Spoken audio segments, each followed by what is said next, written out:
Se você for no centro do Rio, na nova Praça Mauá, reformada, que foi inaugurada alguns anos atrás, com o Museu do Amanhã, o Museu do Rio, tem um prédio velho lá chamado Edifício à Noite. A praça ficou realmente bonita, não deixe de conhecer. Na minha opinião, esse prédio velho, alto, realmente destoa da praça. Mas foi o primeiro arranha-céu brasileiro, então tem uma importância histórica. Nesse edifício, até bem pouco tempo atrás, era a sede do INPI, Instituto Nacional de Propriedade Intelectual. Mas agora o edifício à noite está em obras. O INPI se mudou para alguns edifícios próximos, mais modernos, na Rua Beneditinos. Se você descobriu alguma coisa, criou um software, fez um desenho bacana, teve uma ideia para uma invenção, pode vir aqui, você vai pagar uma taxa e vai registrar essa ideia como propriedade intelectual sua. Por outro lado, se você escreveu um livro, fez uma música, pintou um quadro, você deve procurar o Palácio Gustavo Capanema, também no centro do Rio, perto da Cinelândia, onde fica a Biblioteca Nacional, o setor dela para registro de direitos autorais aqui no Rio de Janeiro. Lógico, outras grandes cidades no país e no mundo todo têm locais similares para o mesmo propósito. Patentes e registros de autoria são dois tipos de propriedade intelectual. Mas o que é exatamente propriedade intelectual?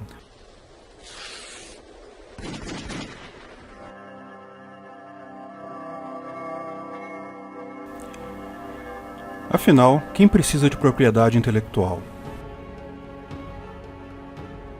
Os primeiros registros de patente remontam à Renascença, em Florença, na Itália, na época dos todos-poderosos Medicis. Mas, formalmente, a primeira lei estatal concedendo propriedade intelectual foi o Estatuto de Ana, elaborado pela rainha Ana na Inglaterra em 1710, que estabelecia uma pena para quem fizesse cópia de livros. Era um penny, um centavo na época, por cada página copiada, mais o confisco da publicação. Os Estados Unidos acharam bacana a ideia e botaram isso na Constituição deles também, tanto que logo em seguida teve a primeira patente americana em 1790. Bom, no Brasil a coisa demorou um pouquinho mais. Na época do Brasil colônia, era proibido fazer qualquer coisa aqui. Mas com a chegada da família real portuguesa em 1808, Dom João VI criou o Alvará do Príncipe Regente, que era sobre propriedade intelectual. E a primeira patente foi registrada em 1822. Era uma máquina de descascar café. A ideia da propriedade intelectual é simples. A sociedade quer que autores produzam livros, quer que pessoas inventem coisas. Então ela faz um acordo com esses autores e inventores. Você inventa alguma coisa útil e agradável para a sociedade e a gente vai te dar um papel, um documento chamado patente ou registro de direito autoral que te garante o direito de explorar exclusivamente, de forma monopolista, essa ideia sua por um determinado período de tempo.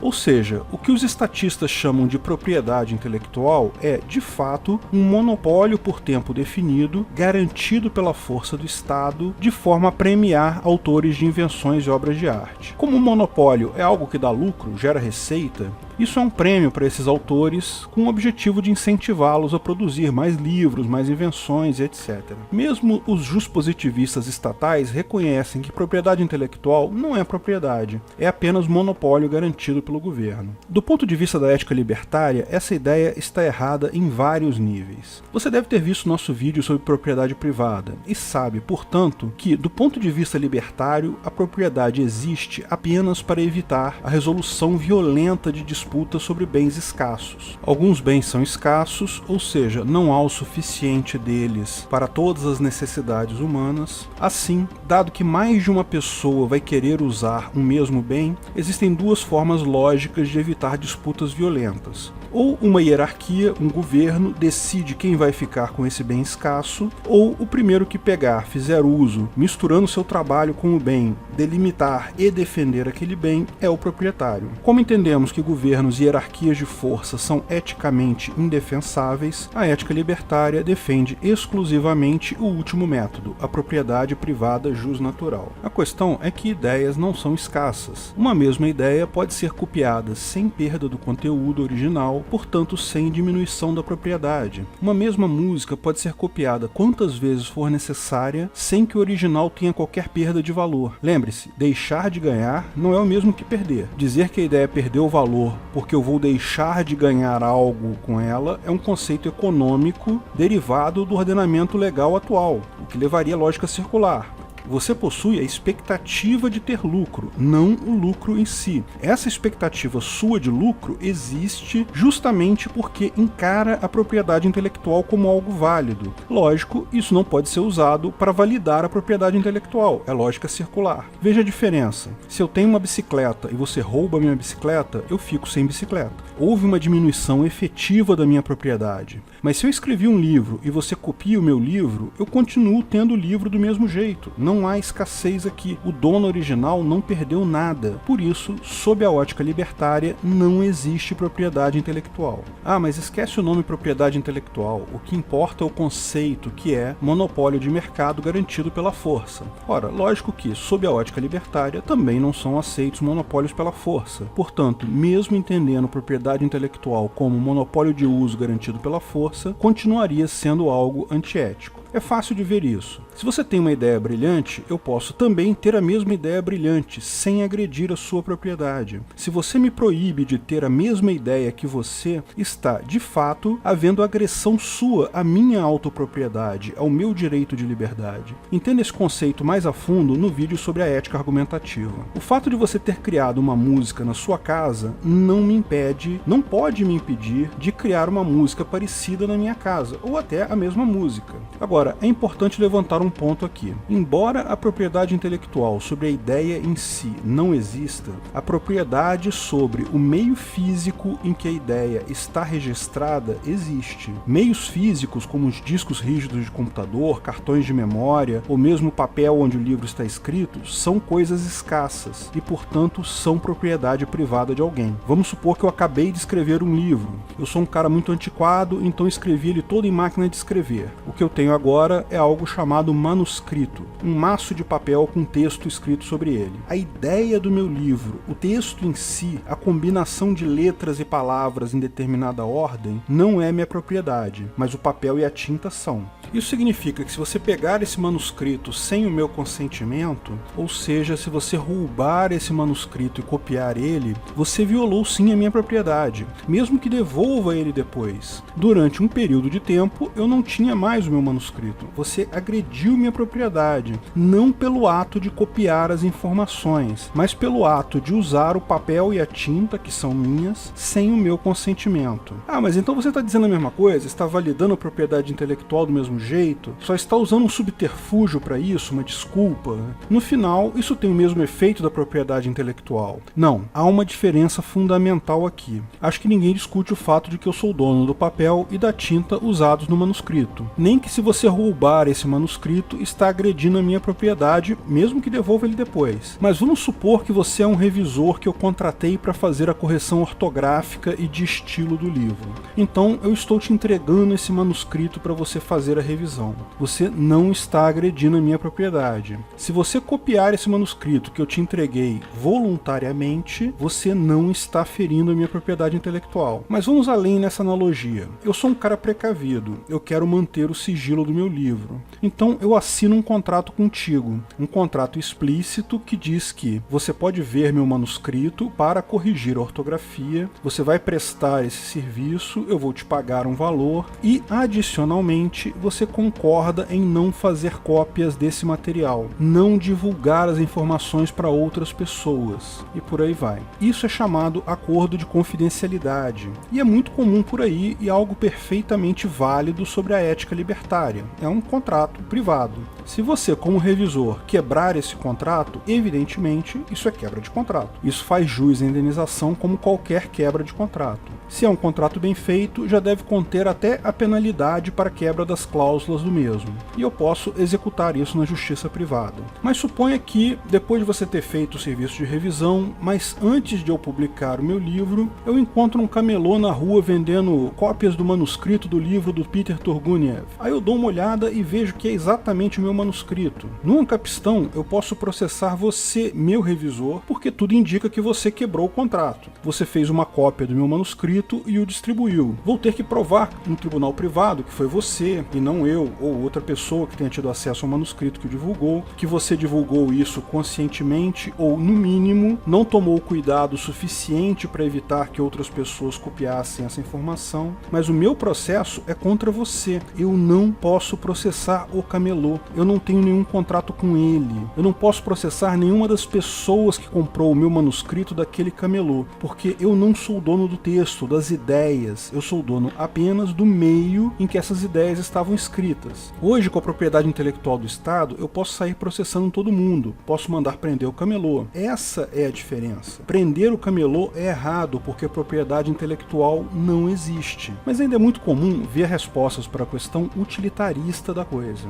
Não é melhor ter propriedade intelectual, porque isso incentiva as pessoas a criar músicas? Sem propriedade intelectual, ninguém iria produzir música. Não queremos uma sociedade com mais música, mais invenções? Bom, eu já fiz uma crítica a essa questão utilitarista no meu vídeo sobre drogas, mas entendo que muita gente se apega a isso. Então vamos falar sobre isso. O fato de você ter criado uma música na sua casa não pode me impedir de criar uma música parecida na minha casa, ou até a mesma música. Ah, mas você pode dizer, qual a chance de alguém inventar do zero uma música igualzinha a outra? A chance é astronomicamente desprezível, para todos os efeitos práticos é zero. Se eu te disser que eu estou ouvindo uma música igualzinha a Get It On do T-Rex, porque eu criei ela aqui em casa do zero, inclusive com a voz do Mark Bolan, você vai dizer que é besteira. É lógico que tu copiou isso da internet. Questão é que eu posso alegar que a minha versão é um pouquinho diferente. Eu mudei o byte 13.232 nela de 100 para 101. Então não é a mesma coisa não. Trata-se de uma criação minha baseada em Get It On do T-Rex. Nenhuma música é 100% original. Get It On, segundo o próprio Mark Bolan, o vocalista do T-Rex, foi inspirada em Little Queenie do Chuck Berry. O riff é igualzinho. Metade das músicas de rock progressivo e todas as músicas pop dos anos 70 e 80 foram inspiradas em Get It On. E se você procurar, vai ver que as músicas que você ouve hoje em dia também se inspiraram em músicas mais antigas. E lógico, absolutamente todo mundo se inspira em Chuck Berry.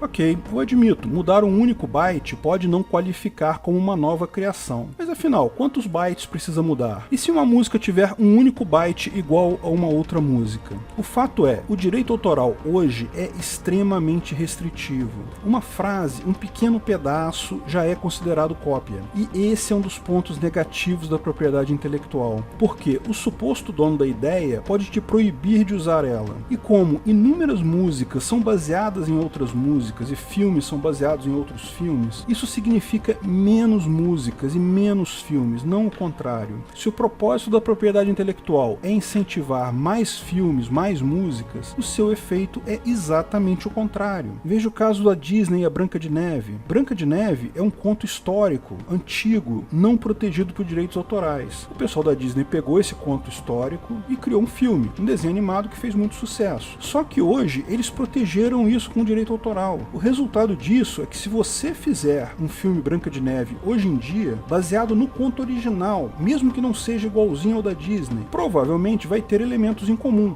Não porque você copiou da Disney, mas porque ambos copiaram da mesma fonte. Adivinha, o seu filme vai ser proibido, porque a Disney tem os direitos autorais sobre a história agora. Existem milhares de scripts derivados de Star Wars feitos por fãs, alguns deles muito melhores que O Último Jedi, mas esses caras não conseguem filmar isso, porque os donos do direito autoral proíbem. Se não houvesse propriedade intelectual, teríamos muito mais filmes de Star Wars, a ponto de podermos abandonar completamente a versão Disney da franquia. Olha que maravilha.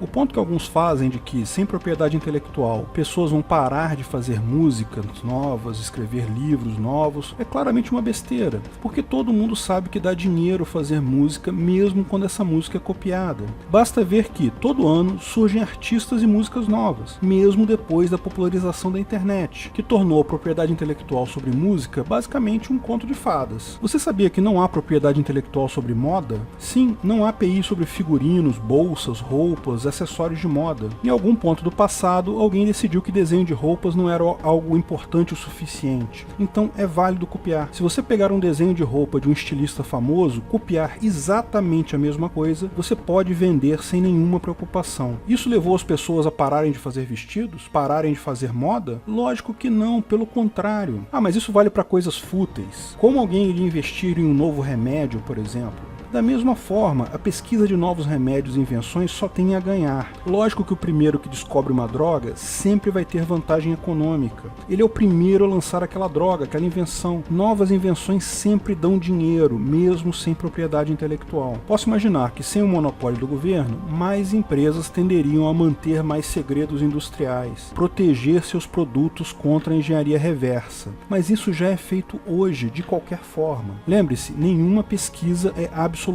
única. Quando uma pessoa consegue uma patente, ela está, em última análise, destruindo o trabalho de outras pessoas que estavam igualmente perseguindo aquela patente, só que ainda não tinham avançado o suficiente. Isso é um dos maiores custos que os pesquisadores levam em conta. Esse custo não existe mais sem a propriedade intelectual. Há um argumento que eu considero válido, é que a propriedade intelectual de patentes, na verdade, ajuda a tornar pública as ideias. Eu explico. Se você desenvolve, digamos, um tipo de motor novo no Ancapistão, seu incentivo é manter isso em segredo para ninguém copiar. Você vai manter o segredo disso indefinidamente para toda a eternidade, se for possível. Assim, é pequena a chance de alguém inventar algo novo com base no seu projeto de motor. Hoje no Estadistão, se você inventa um motor novo e registra a patente dele, o governo te dá X anos de monopólio. Você não precisa esconder o seu motor. Outras pessoas podem ver o projeto do seu motor e, eventualmente, até inventar algo novo a partir dele. E, mais que isso, passados os X anos, todo mundo pode copiar o seu motor. Repare que dessa forma a propriedade intelectual age de forma a tornar mais pública a ideia, não o contrário. Mas isso também pode ser contraposto com um fato óbvio que ninguém consegue esconder uma invenção por muito tempo. Você consegue esconder ela por algum tempo,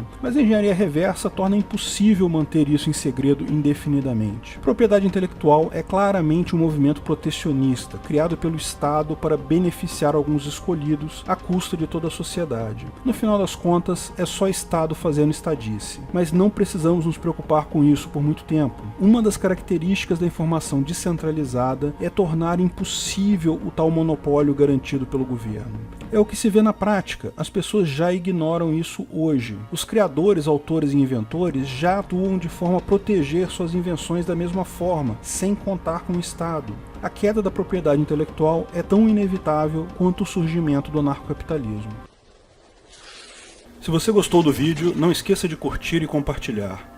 Comente abaixo se tiver qualquer dúvida ou se quiser sugerir novos temas. Se inscreva no canal e clique no sininho para ser avisado de novos vídeos. Lançamos vídeos novos todas as sextas-feiras, eventualmente algum vídeo extra durante a semana. Patrocinadores têm acesso aos vídeos 2 dias antes do público, bem como vários outros benefícios e brindes. Veja como se tornar um patrocinador em http://apoio.ancap.su. Agradecemos a todos os nossos patrocinadores, principalmente nossos patrocinadores VIPs: arianobre.com.br, Bob Dias, Bruno Brinatti, Cláudio Góes, Délcio de Castro Júnior, Keller, Fabrício Biasotto, Gabriel Carres, Igor Vilela Bastos, Matheus Azevedo, Matheus Carvalho Silva, Matheus Nardi, Onias Vieira Júnior, Raul Batista, Rafael Andrade, Rodrigo Andolfato, Sérgio Leonardo, Thiago Abreu, Wanderson Meneghini, Washington Matos Poloto. Se quiser contribuir com o canal, ajudar na divulgação do anarcocapitalismo, veja na descrição do vídeo de que formas você pode fazer isso.